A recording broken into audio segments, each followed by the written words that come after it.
Hello again, Planeswalkers. This is Eric from Bane Alley Magic, bringing you another deck tech video. Today we're talking about Oyobi, who split the heavens. But before we do, a quick reminder, if you like this video and you hit that subscribe button, that would be excellent. So, Oyobi, who split the heavens, is 6 and a white for a legendary spirit, which is a 3/6 with flying. And it says, whenever you play a spirit or arcane spell, put a 3/3 white spirit creature token with flying into play. So obviously we are playing Spirit Tribal. As a tribal commander, I would compare Oyobi to Edgar Markov. Eddie Mac has a similar ability of creating vampire tokens every time we cast a vampire. Considering Edgar Markov is one of the best commanders in the format, the fact that Oyobi has a similar ability is what drew me to it. Not only are we getting a spirit every time we play a spirit, we are getting a 3/3 flying spirit, and that's totally awesome. Besides Oyobi, I am running 28 spirits in the deck, and I also have a couple of arcane spells, giving us 30 cards that are going to trigger Oyobi. Spirits have a great deal of abilities. Most of them either put elements of control into the game, and some protect or pump up our own creatures. One big problem with building mono-white decks is that mono-white lacks good spells to draw us cards. In Commander, we usually want around 10 spells in the deck that draw us cards. Now, I don't mean something like Wall of Omens that's just going to draw you a card to replace itself. I mean, we want roughly 10 spells that are going to draw us multiple cards. Sure, we could just throw in 10 artifacts that draw us cards, but that would leave us almost no room for our creatures. I mean, it wouldn't leave us enough room for our creatures. To get around this, I included multiple lands that can draw us cards. Oyobi's token-making ability could also be seen as a sort of pseudo form of card advantage. I mean, basically, for casting one creature, you're getting two. So I guess specifically it's a board advantage and not a card advantage, but it definitely gets us a similar effect. Lastly, before we get into the deck, I just want to say that this is definitely not budget-friendly. Being that we are mono-white, what is considered to be the weakest color in Commander, we need to make up for it by having some of the best cards we can. So let's get into the deck, starting with the creatures, of which we have 34. So our first spirit is Kami of False Hope. 1 white for a spirit, that's a 1/1. It says sacrifice Kami of False Hope, prevent all combat damage that would be dealt this turn. Yeah, this is a mono-white Spore Frog, and if you know anything about Spore Frog, it is really great in Commander just as a fog creature, and this is the exact same thing. Very helpful in Commander, preventing all that combat damage from being dealt to us. Next we have Hopeful Eidolon, 1 white for a 1/1 enchantment creature spirit, and it has Bestow for 4, so for 3 and a white, you can cast this card for its Bestow cost, and if you do, it's an aura spell with enchant creature. It becomes a creature again if it's not attached to a creature. Hopeful Eidolon has lifelink, and the enchanted creature gets +1/+1 and has lifelink. So what's great about the Bestow creatures is you cast them for the Bestow cost, they basically become an aura enchanting a creature, and when that creature leaves the battlefield, the Bestow creature just enters the battlefield as a creature again. It doesn't go away like normal auras do, so that's pretty cool. And we also have a couple reasons that we want to gain life in this deck, so we'll be getting to that soon. Next we have Spirit of the Labyrinth, 1 and a white for a 3/1 enchantment creature spirit that says each player can't draw more than 1 card each turn. Now I know that sounds pretty bad, but basically being that we're the mono-white deck, this is what we want to level the playing field. The opponents are probably going to be drawing way more cards than us, so this just makes it, even. Each player can only draw 1 card each turn. So yes, that'll shut off even our own card draw, but in the long run, it's gonna make the game a lot more fair, which is gonna probably give us the advantage because we have really powerful creatures. Moving along, we have Spectral Writer, 2 white for a 2/2 Spirit Knight with Intimidate. This creature can't be blocked except by artifact creatures and or creatures that share a color with it. So nice 2/2 Spirit with some evasion. Next we have Selfless Spirit, 1 and a white, for a 2/1 Spirit Cleric with flying. And you can sacrifice Selfless Spirit to give creatures you control indestructible until the end of the turn. Pretty useful. Next we have Geist of the Lonely Vigil, 1 and a white for a 2/3 Spirit Cleric with Defender and Flying, and Delirium. So Geist of the Lonely Vigil can attack as though it didn't have Defender as long as there are 4 or more card types among cards in your graveyard. So being that we're playing Commander, a long game format, it's pretty likely that we are eventually going to have up to 4 or more card types in our graveyard. And you might notice we're going through a lot of cheap to cast creatures here, similar to Edgar Markov. You want to have those cheap creatures that are going to be triggering the ability, so we can get lots of 3/3 white spirit creature tokens with flying on the battlefield.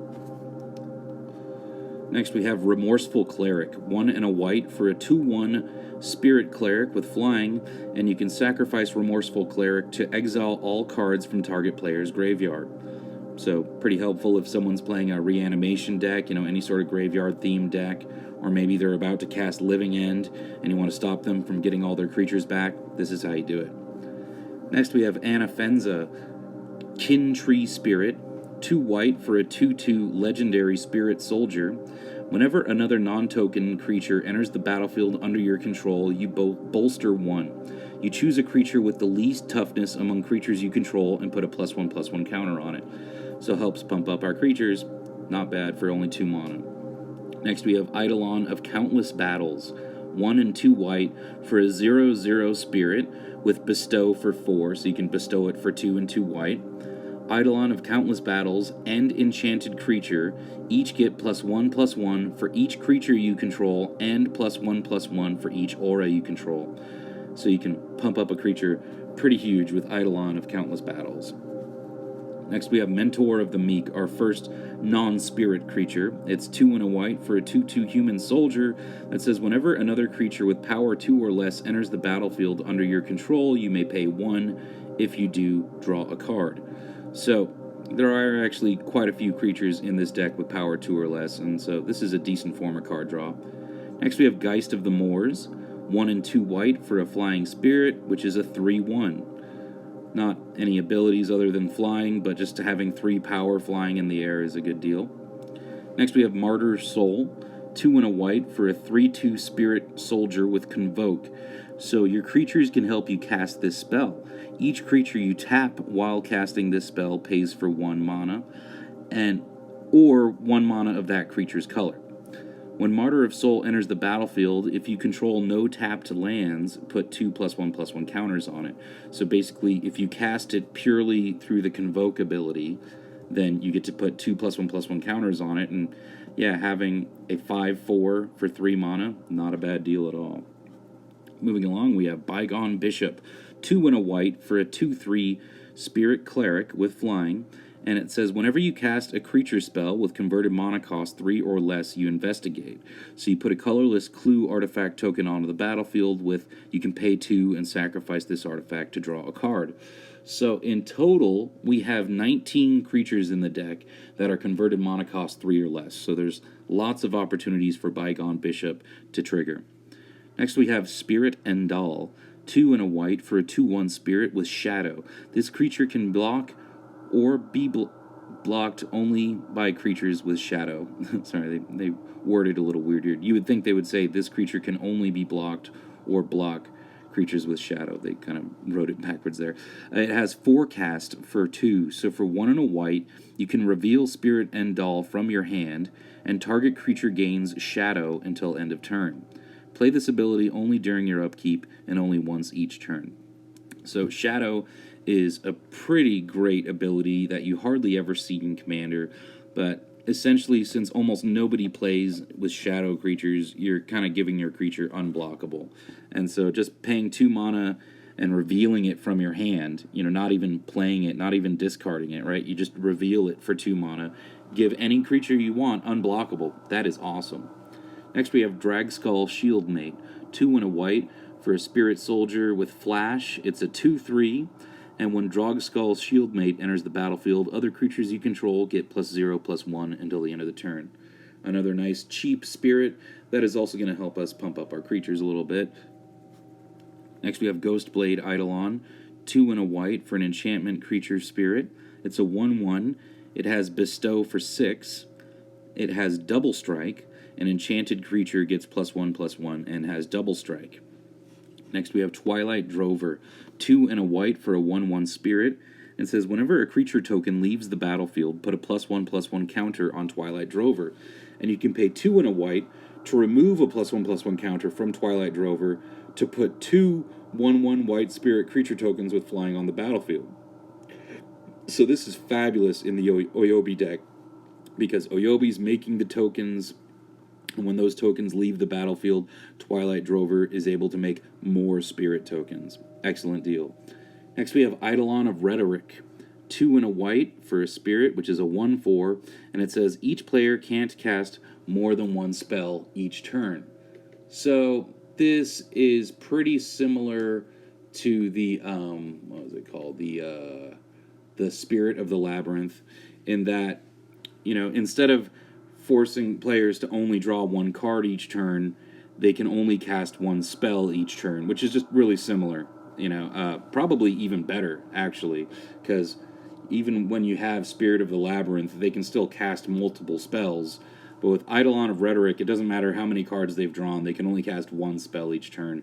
And again, this is just leveling the playing field, you know, making it so our opponents aren't just going totally crazy while we are just, you know, trying to play a fair game. This is obviously a fair deck. You know, we're not trying to, like, ultimate combo off on turn 4 or something like that. So Eidolon of Rhetoric just keeps it fair among all players. Next we have Forbidding Spirit, 1 and 2 white for a 3/3 Spirit Cleric. When Forbidding Spirit enters the battlefield, until your next turn, creatures can't attack you or a planeswalker you control unless their controller pays 2 mana for each of those creatures. So, kind of like a little miniature ghostly prison for one turn when this enters the battlefield. Not a bad deal. Next we have Hanged Executioner, a new card from the Magic 2020 set. For 2 and a white, you get a 1/1 spirit with flying. When Hanged Executioner enters the battlefield, you create a 1/1 white spirit creature token with flying. And for 3 and a white, you exile Hanged Executioner and exile target creature. So it's got a little bit of removal on there, which is helpful. Mostly what's important is we're getting 2 spirits out of the deal for 1 card. And if you have Oyobi out, then you're getting 3 spirits out of the deal. That's awesome. Next we have Wind-Borne Muse, 3 and a white for a 2/3 spirit with flying. Creatures can't attack you unless their controller pays 2 mana for each creature he or she controls that's attacking you. Nice. Next we have Wall of Reverence, 3 and a white for a 1/6 spirit wall with defender and flying, and it says at the beginning of your end step, you may gain life equal to the power of target creature you control. So, nice little bit of life gain there. Next we have Blinking Spirit, 3 and a white for a 2/2 spirit, and for 0, you can return Blinking Spirit to its owner's hand. So this is really great with Oyobi, because we can keep returning it to our hand and casting it again, returning it to our hand and casting again, and just getting more and more 3/3 white spirit creature tokens with flying. That's awesome. Next we have Field of Souls, 2 and 2 white for an enchantment. This isn't even a creature, but I put it with the creatures because it makes the creatures. So whenever a non-token creature is put into your graveyard from the battlefield, put a 1/1 white spirit creature token with flying on the battlefield. Yeah, awesome. Next we have Benevolent Offering, 3 and a white for an instant. Choose an opponent. You and that player each put 3 1/1 white spirit creature tokens with flying on the battlefield. And then choose an opponent. Doesn't have to be the same opponent. You gain 2 life for each creature you control, and that player gains 2 life for each creature he or she controls. So really great in the commander format. You know, we want to be making deals sometimes, making alliances. So this will help you do that and get you some creatures and gain you some life along the way. Next we have Angel of Grace, 3 and 2 white for a 5/4 angel with flash and flying. When Angel of Grace enters the battlefield, until the end of the turn, damage that would reduce your life total to less than 1 reduces it to 1 instead. And for 4 and 2 white, you can exile Angel of Grace from your graveyard, and your life total becomes 10. So if you're running really low on life, you can, exile it to make your life total become 10. And this can save you from, dying in one turn. It only saves you once, unfortunately, but often that's going to be good enough for us to come back and hopefully take the game over again. Next we have Belfry Spirit, 3 and 2 white for a 1/1 spirit with flying and haunt. So when this card is put into a graveyard from play, remove it from the game, haunting target creature. When Belfry Spirit comes into play, or the creature it haunts is put into a graveyard, put 2 1/1 black bat creature tokens with flying on the battlefield. So it's a spirit that can potentially get us 4 extra creature tokens. Not a bad deal at all. Next we have Karmic Guide, 3 and 2 white for a 2/2 angel spirit with flying and protection from black. It has Echo for 5, so for 3 and 2 white, at the beginning of your upkeep, if this creature came under your control since the beginning of your last upkeep, sacrifice it unless you pay the Echo cost. And finally, when Karmic Guide enters the battlefield, return target creature card from your graveyard to the battlefield. So, thankfully, if you have Oyobi out, Karmic Guide is also, going to come in the battlefield with a 3/3 spirit creature token. It's going to get you another creature from your graveyard to the battlefield, and hopefully you have that 5 mana to pay the Echo cost. If you don't, you're going to have to sacrifice Karmic Guide, but not a terrible deal at all. Really great card in Magic. Next we have Yosei the Morning Star, 4 and 2 white for a 5/5 dragon spirit with flying. When Yosei the Morning Star dies, target player skips his or her next untap step. Tap up to 5 target permanents that player controls. So you're almost making that player skip their whole turn if they don't have enough permanents on the battlefield. And yeah, if all their lands are tapped out, they're just done. So yeah, you're kind of just making someone skip their turn with Yosei the Morning Star. Pretty great. Next we have another dragon spirit, Eternal Dragon. No, we're not talking about Dragon Ball Z here. This is the Eternal Dragon from Magic, a 5/5 dragon spirit for 5 and 2 white. It has flying. You can pay 3 and 2 white to return Eternal Dragon from your graveyard to your hand. Activate this ability only during your upkeep. And finally, it has Plane Cycling for 2. So for 2 mana, you can discard this card. Search your library for a Planes, reveal it, and put it into your hand, then shuffle your library. So this is not necessarily ramp, but it's kind of guaranteeing that we can get a land, right? And so that's really helpful in Commander, because all the time we're going to eventually get to a turn where we're going to miss a land drop. So this prevents us from missing that land drop. And so in my mind, that is almost like ramp, right? Because considering you're almost guaranteed to miss a land drop eventually in this game, making sure you don't miss a land drop is almost like ramp. So I love Eternal Dragon in this deck, and even after we plane cycle it, we can eventually pay 5 mana and return it back to our hand. That's awesome.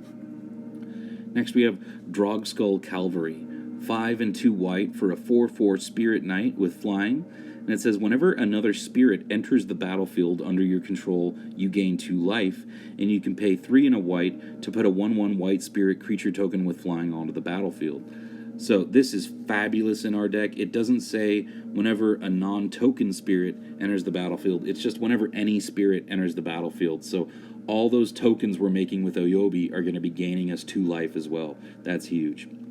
Next we have Angel of the Dire Hour, 5 and 2 white for a 5/4 angel with flash and flying. And when Angel of the Dire Hour enters the battlefield, if you cast it from your hand, you exile all attacking creatures. So this is sort of like a Settle the Wreckage on a creature. Obviously it's a little more mana, but you get a 5/4 flyer out of the deal, and your opponent doesn't get to search for any lands. So I think it's actually a really great card in any white commander deck. Next we have Waking Sun's Avatar, 5 and 3 white for a dinosaur avatar, which is a 7/7, and when Waking Sun's Avatar enters the battlefield, if you cast it from your hand, destroy all non-dinosaur creatures. Well, I don't have to tell you that dinosaurs aren't extremely popular in Commander. I mean, there is a chance your opponent might be playing a dinosaur deck, in which, this will suck. But as long as none of your opponents are playing with dinosaurs, this is a nice board wipe. I mean, sure, you're going to be killing your own creatures as well, but you're left with a 7/7 in the end, and that is a great deal. I like this as a removal spell. Next we have Myojin of Cleansing Fire, 5 and 3 white for a 4/6 spirit.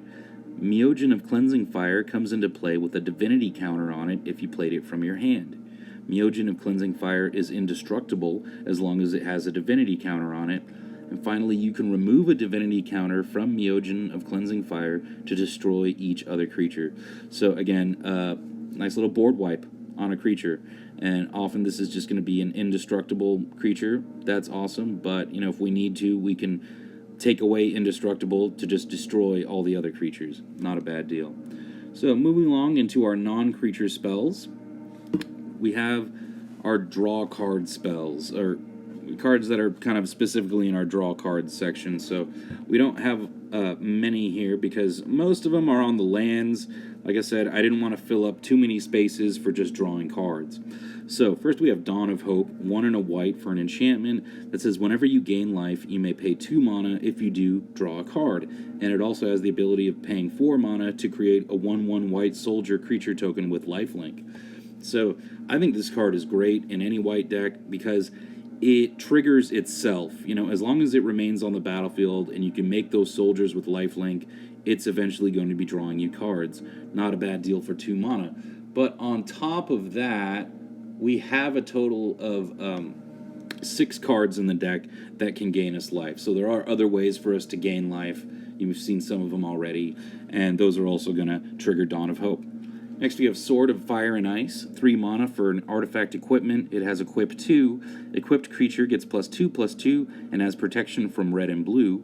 And whenever equipped creature deals combat damage to a player, Sword of Fire and Ice deals 2 damage to target creature or player, and you draw a card. So, nice card draw engine in this deck.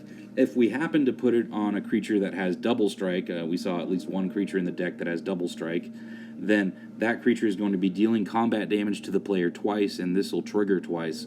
So that is awesome if we can get that off.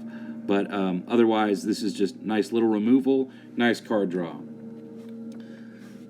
Next, we have Vanquishers Banner.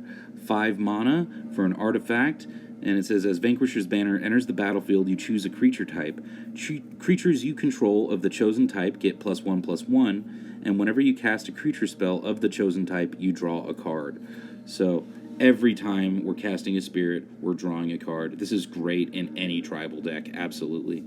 Next we have Moonring Mirror, 5 mana for an artifact that says whenever you draw a card, remove the top card of your library from the game face down. At the beginning of your upkeep, you may remove your hand from the game face down. If you do, put into your hand all other cards you own removed from the game with Moonring Mirror. So this gives you a replacement hand eventually. It's really important. So every time you're drawing a card, you're exiling a card. Then eventually, when you have no more cards in your hand, you just get, as it says, you may remove your hand from the game. So you do that when you have no cards in your hand anyway, and then you just get all those cards you exiled with Moonring Mirror back in your hand. So this can refill your hand pretty easily. Great card. Next we have Farsight Mask. 5 mana for an artifact that says whenever a source an opponent controls deals damage to you, if Farsight Mask is untapped, you may draw a card. So we have no reason for tapping this. Hopefully nobody else taps it down. And this says whenever a source, it doesn't say whenever one or more sources deals damage to you. So if 2 different creatures are attacking you and they deal you damage, you're going to be drawing 2 cards. So this has the potential of actually drawing you a lot of cards if lots of creatures are attacking you. On to the ramp. We have quite a bit of ramp because Oyobi is 7 mana. That's pretty expensive. So, of course, we have Soul Ring. Next, we have Land Tax. 1 white for an enchantment that says at the beginning of your upkeep, if an opponent controls more lands than you, you may search your library for up to 3 basic land cards, reveal them, and put them into your hand, then shuffle your library. Such a great card in Commander. A little expensive, but we really need it in this deck. Number 1, it is basically card draw for all intensive purposes. Every turn, if someone controls more lands than you, you get 3 extra cards in your hand. Sure, all those cards are going to be lands, but every time you do that, you are increasing the probability that the next card you draw isn't going to be a land. So that is great. And also, like I said, in Commander, all the time we're eventually going to get to a turn where we're missing a land drop. So anything that makes sure we don't miss land drops is, in my mind, kind of like ramp. It's just making sure we don't miss those land drops. If we didn't have it, we would be behind on land and we'd be missing land drops. Next, we have Pearl Medallion, 2 mana for an artifact that says white spells you cast cost 1 less to cast. Every single white spell. Awesome. Next, we have Oketra's Monument, 3 mana for a legendary artifact. White creature spells you cast cost 1 less to cast. And whenever you cast a creature spell, create a 1/1 white warrior creature token with Vigilance. Next, we have Extraplanar Lens, 3 mana for an artifact with Imprint. So when Extraplanar Lens comes into play, you may remove target land you control from the game. The removed card is imprinted on this artifact. Whenever a land with the same name as the imprinted card is tapped for mana, its controller adds 1 mana to his or her mana pool of any type that land produced. So this is going to be doubling all of our mana, which is huge. That's exactly what we need with this deck, doubling all of our planes. Next, we have Commander Sphere, 3 mana for an artifact that taps to add 1 mana of any color in our commander's color identity, or we can sacrifice Commander Sphere to draw a card. Kind of really great for any commander deck. I like it in this deck because it both ramps and draws us a card if we needed to. We can even tap it for the mana and float that mana and then sacrifice it to get both effects. That's awesome. Next, we have Smothering Tithe, 3 and a white for an enchantment that says whenever an opponent draws a card, that player may pay 2. If that player doesn't, you create a colorless treasure artifact token with tap and sacrifice this artifact to add 1 mana of any color. So Smothering Tithe is fabulous in Commander. Almost nobody is going to want to pay that 2 mana. If they do, they're definitely going to be behind for that turn that they're paying the 2 mana. And as long as it sticks on the battlefield, you could get a ton of treasures out of it. Really great card for mono white. Next, we have Gauntlet of Power, 5 mana for an artifact. When it comes into play, you choose a color. Creatures of the chosen color get +1/+1, even your opponent's creatures. And whenever a basic land is tapped for mana of the chosen color, its controller adds 1 mana of that color to his or her mana pool.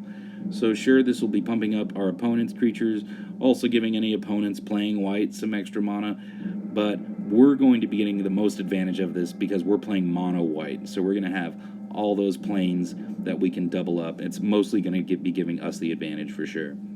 Next, we have the Immortal Sun, 6 mana for a legendary artifact. It says a lot. It says, players can't activate Planeswalker loyalty abilities. At the beginning of your draw step, you draw an additional card. Spells you cast cost 1 less to cast, and finally, creatures you control get +1/+1. This does everything we want it to do in this deck. We don't have any Planeswalkers, so it shuts off our opponent's Planeswalkers. It'll draw us an extra card. Most importantly, it's making every single spell we cast 1 less to cast. That is great. And pumping up all of our creatures. Awesome. Moving along, we got some ways to protect our creatures. Mainly Oyobi, because the deck doesn't really do much without Oyobi. So Swiftfoot Boots, 2 mana for an equipment, which has equip 1. Equipped creature has hexproof and haste. Lightning Greaves, 2 mana for an equipment with equip 0. Equipped creature has haste and shroud. So both of these really great at protecting our commander. Then we have Teferi's Protection, 2 and a white for an instant. Until your next turn, your life total can't change, and you have protection from everything. All permanents you control phase out. So while they're phased out, they're treated as though they don't exist. They phase in before you untap during your untap step, and you have to exile Teferi's Protection. It's unfortunate that they've only printed this card once in the Edgar Markov deck. Wizards, if you're listening, please reprint Teferi's Protection. Come on, it's just an essential card for any white deck. It is getting really expensive. It's time you fools reprinted this card already. Come on. It's essential. This saves you. Just for 1 turn, sure, but this absolutely saves you for the entire turn cycle. None of your opponents can do anything until it comes back to your turn. And can do anything to you, that is. Your life total can't change. It even saves all of your tokens, because you're not exiling them. You're just phasing them out. So they're treated as though they don't exist, but they really do still exist. Fabulous card. Next we have Unbreakable Formation, 2 and a white for an instant. Creatures you control gain indestructible until the end of the turn, and it has Addendum. So if you cast this spell during your main phase, you put a +1/+1 counter on each of those creatures, and they gain Vigilance until the end of the turn. So this is a pretty game-ending card. If you can pump up all of your creatures +1/+1 and give them Vigilance, that is a great way to take someone out, because you still have all your blockers available to block someone else who's going to attack you on the swing back. But mainly this is in here just to save our creatures from a board wipe, for sure. Next we have Charge Across the Araba. Charge Across the Araba. 4 and a white for an instant arcane. Here's another arcane spell here. And it has Sweep. So return any number of planes you control to their owner's hand. Creatures you control get +1/+1 until the end of the turn for each planes revealed this way, or returned this way. So this is our super budget and janky version of Craterhoof Behemoth for mono white, basically. We do this on a turn when when we could win the game with it, right? We return maybe 8 planes to our hands, giving all of our creatures +8/+8, and since most of our creatures have flying already, that is just game ending right there. This is our card that is definitely going to end the game if we play it at the right time. Charge Across the Araba. Next we have Ethereal Haze, 1 white for an instant arcane. Prevent all damage that would be dealt by creatures this turn. So notice this doesn't even say all combat damage. This is all damage that would be dealt by creatures. And it's an instant, and it's only 1 white. This is like one of the coolest fogs I've ever seen. Absolutely. Next we have Abeyance, 1 and a white for an instant.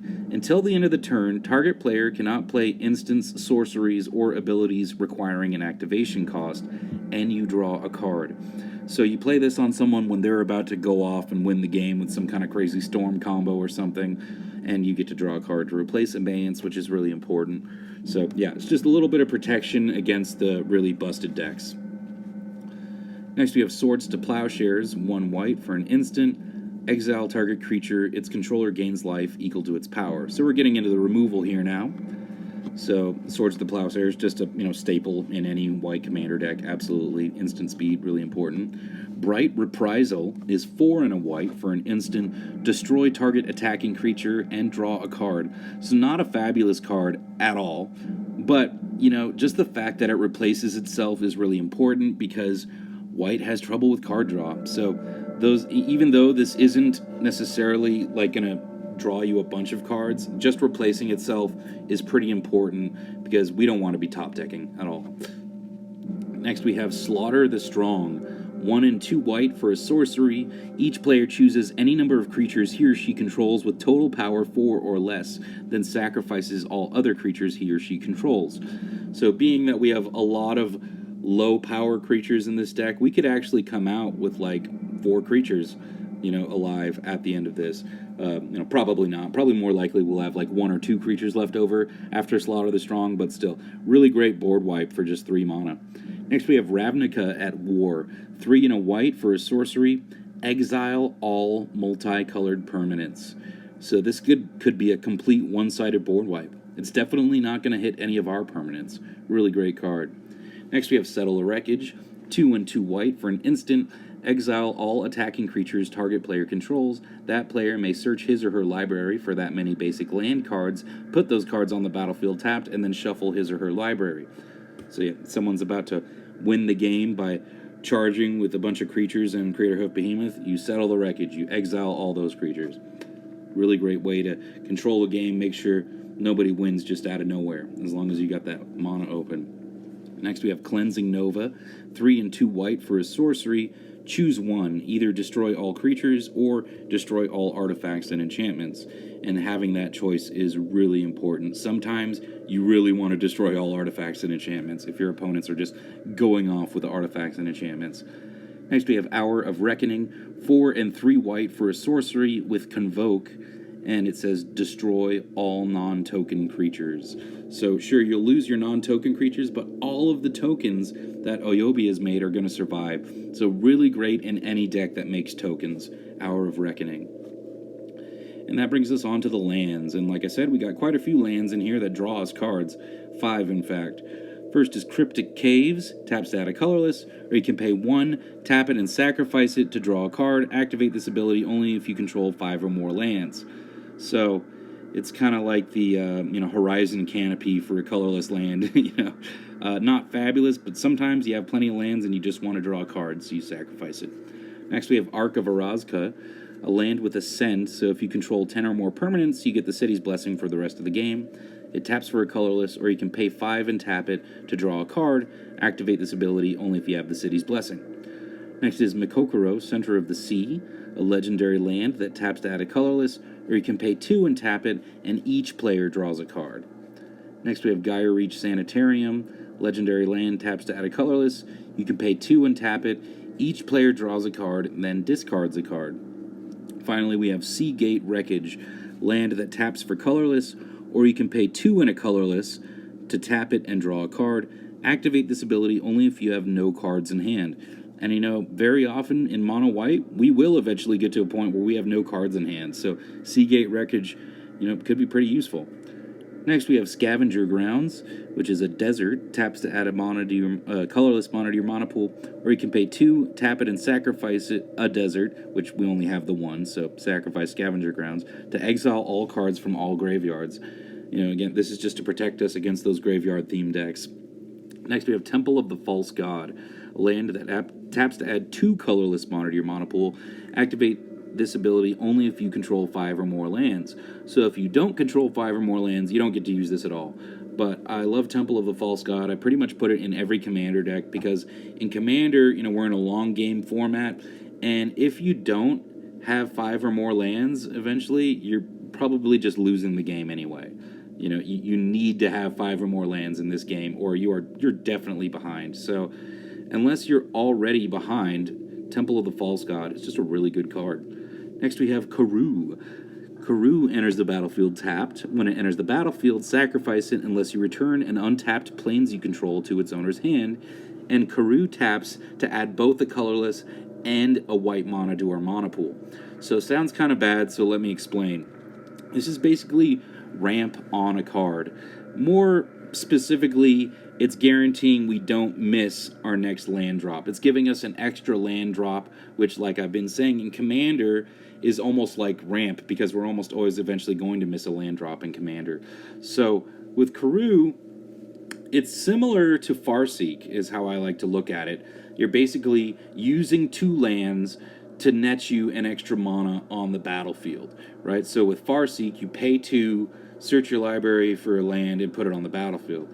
With Karoo, you're returning a land to your hand, that's like you're using 1 land, and it's entering tapped. That's like you're using 2 lands to net yourself 1 extra mana on the battlefield because Karoo taps for 2 mana. So for me, I feel like it works. I know lots of people disagree. They don't like the bounce lands, but I think it works pretty good in this deck. Finally, we have Scrying Sheets, the first of our snow lands. That's right, we're running snow lands because we're playing mono white. We need to make this deck as busted as possible. So Scrying Sheets is a snow land, taps to add a colorless to our mana pool, or we can pay 1 and a snow mana and tap it to look at the top card of our library. If that card is snow, you may reveal it and put it into your hand. So we have 28 snow-covered plains in the deck, and besides Scrying Sheets, those are the only snow permanents in the deck. So basically with Scrying Sheets, you pay 2, tap it, look at the top card of your library. If it's a snow-covered plains, you put it into your hand. So nice little bit of card advantage on a land here.